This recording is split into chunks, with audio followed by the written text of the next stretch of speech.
Vous allez écouter Social Calling. Mais juste avant, je voulais remercier Arkea qui sponsorise ce programme. C'est une banque pas comme les autres, qui mise sur les entrepreneurs précurseurs dans le domaine social et environnemental. Une banque connectée, qui soutient l'innovation et qui n'a pas peur d'être à l'avant-garde en répondant aux aspirations de la génération Social Calling. En bref, vous l'avez compris, Arkea soutient les millennials qui veulent entreprendre et s'engager pour construire leur avenir et le monde de demain. Alors ne l'oubliez pas, si vous écoutez ce podcast, c'est aussi grâce à l'audace d'Arkea. Si j'oublie un peu ce que je pense être le désir des autres. Social Calling, Jonas, épisode 4.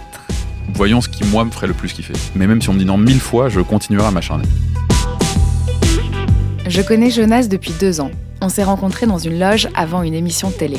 Il était avec sa grand-mère, dont il a hérité un goût certain pour la cuisine, et venait parler de Grand Mass Project, sa web-série collaborative qui met en scène des mamies cuisinant leurs recettes fétiches. Toutes ces recettes-là et toutes ces histoires-là constituent en fait notre patrimoine à tous, quoi. C'est du patrimoine immatériel. Jonas m'a expliqué qu'il voulait sonder ses origines, comprendre son histoire et parler de cet amour filial.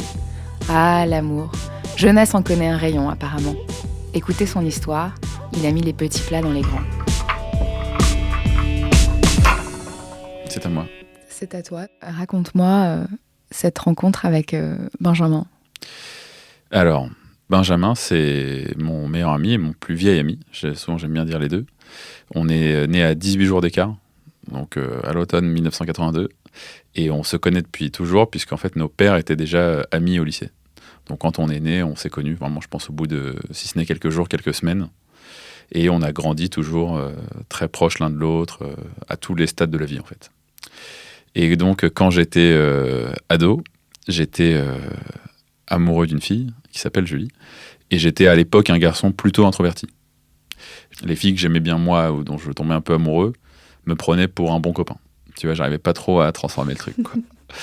Et bon, de manière générale, j'arrivais pas toujours à m'extravertir, à m'assumer, tu vois. J'étais pas forcément un garçon qui avait méga confiance en lui, quoi. Mais j'étais quand même très amoureux de cette Julie. Et je savais que je partais en vacances scolaires avec toute ma classe, dont Julie. Je savais plus quoi faire de cet amour qui me brûlait la poitrine et je voulais en fait en faire quelque chose, mais je savais pas quoi. Donc à cette époque-là, j'étais en première, j'avais 16 ans, enfin on avait 16 ans, Ben et moi. Et souvent, il dormait chez moi le samedi soir. On mettait un matelas par terre dans ma chambre et on passait la nuit à papoter généralement et à se raconter différents trucs. Et donc à l'approche de ce voyage scolaire, je m'ouvre à lui de la situation, quoi, où je me sentais vraiment dans une impasse. Ben m'a donné un conseil quand on avait 16 ans. Il m'a dit « on n'a qu'une vie ». Donc un conseil petit par la taille, c'est à peine quelques mots, mais qui m'a permis de débloquer tout un tas de situations dans ma vie future. Ça me fait penser... En fait, ce conseil, il a même un hashtag maintenant. Enfin, tu vois, le YOLO, en fait, donc en anglais, You Only Live Once. Ce qui est bizarre, c'est qu'aujourd'hui, les gens rattachent ça à une sorte de, tu vois, d'hédonisme, tu vois, ou de plaisir un peu épicurien, machin. You only live once, donc vas-y, mets-toi la tête en l'air, etc. Alors moi, je l'ai pas du tout pris comme ça, quoi. Je l'ai vraiment pas du tout pris comme ça. En fait, quand je réinvoque ce conseil, c'est souvent pour prendre des grandes décisions et réfléchir à qu'est-ce qui fait que j'aurais pas de regrets sur la vie que j'ai menée, tu vois, et que je pourrais me retourner sereinement derrière mon épaule et me dire, ok, tu vois, ce que j'ai fait était bien, quoi. Je suis fier de ce que j'ai fait, je suis fier de ce que j'ai accompli, quoi.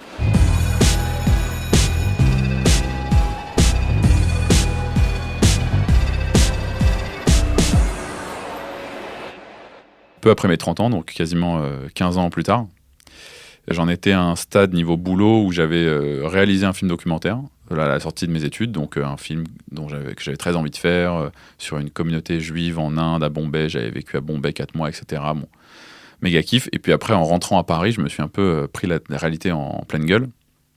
Donc pendant 2-3 ans, où après mes études, j'ai bossé comme serveur et en même temps j'écrivais des sujets de documentaires que j'envoyais à des boîtes de prod, je faisais des rendez-vous, machin, en espérant en fait gagner ma vie en tant que réalisateur de documentaires. J'ai pris crampe sur crampe, tu vois. Enfin, parfois j'avais des rendez-vous avec des chaînes, parfois ça allait un peu plus loin, machin, mais rien ne s'est signé finalement. C'était un peu désespérant, quoi, tu vois, c'était un peu désespérant. Moi, j'avais adoré faire mon premier film, le film avait plutôt bien marché en festival et tout, et je comprenais pas en fait pourquoi ça se transformait pas, tu vois. Et je sentais bien, en fait, qu'il y a quelque chose que je faisais mal, quoi. Tu vois, il y avait quelque part où ça coinçait. Et puis j'en avais un peu marre d'être serveur aussi. À un moment, ça m'a saoulé aussi. Je fête mes 30 ans. À l'époque, j'étais en couple déjà depuis 2-3 ans, tu vois, mais voilà, ça décollait pas du tout au niveau boulot, quoi. Et un soir, on se couche avec ma femme et impossible de dormir. Enfin, tu vois, ça faisait déjà plusieurs semaines, en fait, plus ou moins depuis l'anniversaire de mes 30 ans, ça me prenait la tête. Je faisais une sorte de bilan et vraiment pas satisfaisant de là où j'en étais. Niveau boulot, en tout cas. Ça mouline et tout. Et je me dis, bon, plutôt que d'être collé à ta meuf dans le lit comme ça, à penser, tu vois, à penser pas t'endormir, sors du pieu, va dans le salon, fais-toi un thé, prends un carnet, écris, enfin, fais quelque chose, mais voilà, t'arriveras pas à t'endormir, donc assume, quoi. Tu vois, fais-toi une nuit blanche, c'est pas grave, quoi. Ce qui m'a fait repenser du conseil de Ben 15 ans plus tard, en tout cas, cette fois-là, c'est que j'écrivais que des choses qui n'étaient pas l'expression, en fait, de ce qui, moi, me faisait plaisir le plus, mais qui était plutôt un calcul de « Ah, je pense que ça, une chaîne, ça va, tu vois, genre, si j'envoie ça à Canal, ils vont kiffer, si j'envoie ça à Arte, ils vont kiffer, ça va se vendre, machin. » Et donc, ce soir-là, je me suis dit « Bon, bah voilà, ça n'a pas marché, ça ne peut pas être la bonne méthode. Donc, si j'oublie un peu ce que je pense être le désir des autres, voyons ce qui, moi, me ferait le plus kiffer, indépendamment de ce que les gens en penseront, ce que mes potes en penseront, ce que mes parents en penseront, ce que ma meuf en pensera, est-ce que c'est économiquement valable ou pas, est-ce que j'arriverai à en gagner ma vie ou pas. » Et j'ai en fait essayé d'enlever, donc tu vois, couche après couche, tous ces obstacles que je m'étais mis tout seul, en fait, tout connement, quoi. Et donc, pour arriver à ce qui était le truc qui me ferait le plus kiffer, le projet qui me ferait le plus kiffer, qui m'amuserait pendant des années, en fait. Tu vois, je me disais, je me rendais bien compte que les projets précédents, s'ils se faisaient pas, je m'en foutais un peu, dans une certaine mesure. Et je me suis dit, quel est le truc que je voudrais faire où si on me dit non, mais même si on me dit non 1000 fois, je continuerai à m'acharner. Et qu'est-ce qui va me donner cette motivation, ce moteur, pour insister jusqu'à que ça se fasse, en fait. Le truc sur lequel je lâcherai plus l'affaire. Et c'est comme ça donc, que j'ai eu l'idée de Grandma's Project. Parce que j'avais déjà filmé mes grands-mères en sortant de la fac de socio. Je voulais plus faire de sociologie, j'avais compris, je m'étais rendu à l'évidence que je voulais faire du documentaire. J'en avais jamais fait, et donc j'ai acheté une petite caméra avec des mini-cassettes DV, et le premier truc que j'ai filmé, la première chose que j'ai filmé, c'était mes grands-mères, mais genre en long, en large et en travers, chez elles, en train de s'apprêter, en train de faire leurs courses, machin, et en fait, très rapidement, beaucoup de temps passé avec elles était en cuisine, et donc à travers les recettes qu'elles me montraient, ou en tout cas juste en cuisinant, elles me montraient pas forcément des recettes, mais je me suis rendu compte que c'était le meilleur contexte pour un peu leur tirer les vers du nez, tu vois, leur faire parler de leur enfance, leur faire parler de leur histoire, et donc indirectement de mon histoire.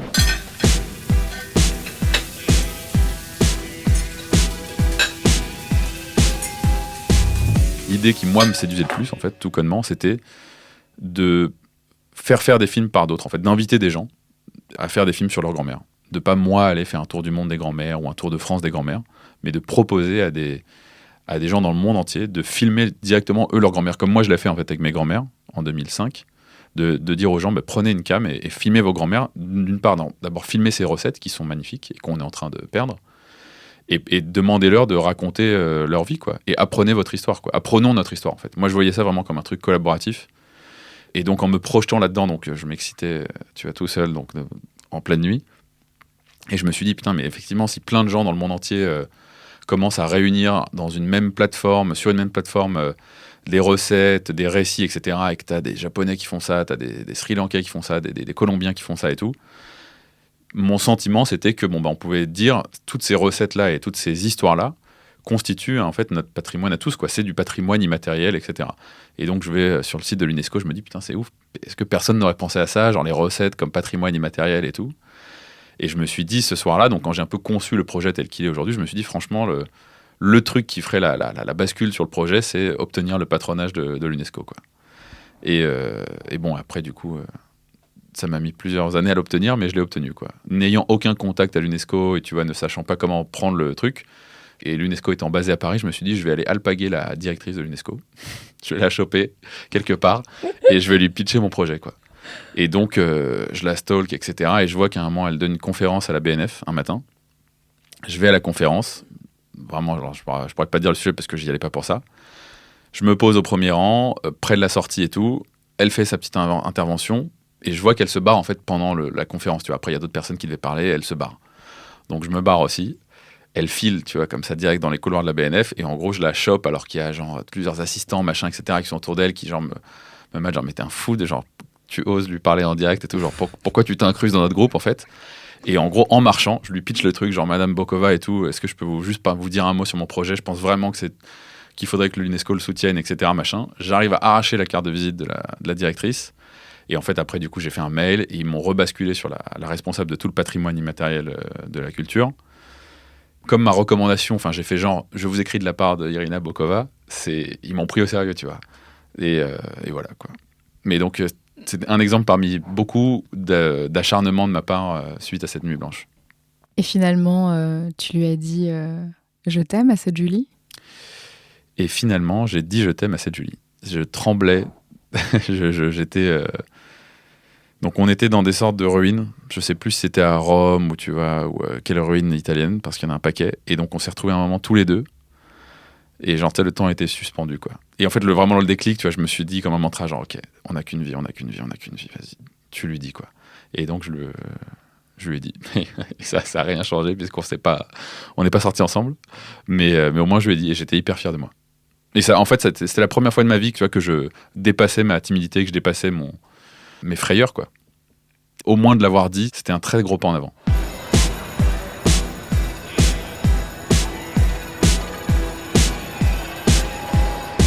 Merci d'avoir suivi ce 4e épisode de Social Calling. Et pour celles et ceux qui aiment les histoires de cuisine, je vous invite à écouter Casserole, le podcast de bon goût de Zazie Tavissian. En attendant, je vous donne rendez-vous la semaine prochaine avec Charlotte, qui m'a raconté son parcours du combattant dans les méandres du système bancaire. Si vous aimez ce podcast, n'hésitez pas à partager autour de vous et à en parler sur les réseaux sociaux. Retrouvez-nous sur Apple Podcasts, SoundCloud et toutes les plateformes de podcast. Et n'hésitez pas à nous laisser des commentaires et des petites étoiles. À très vite!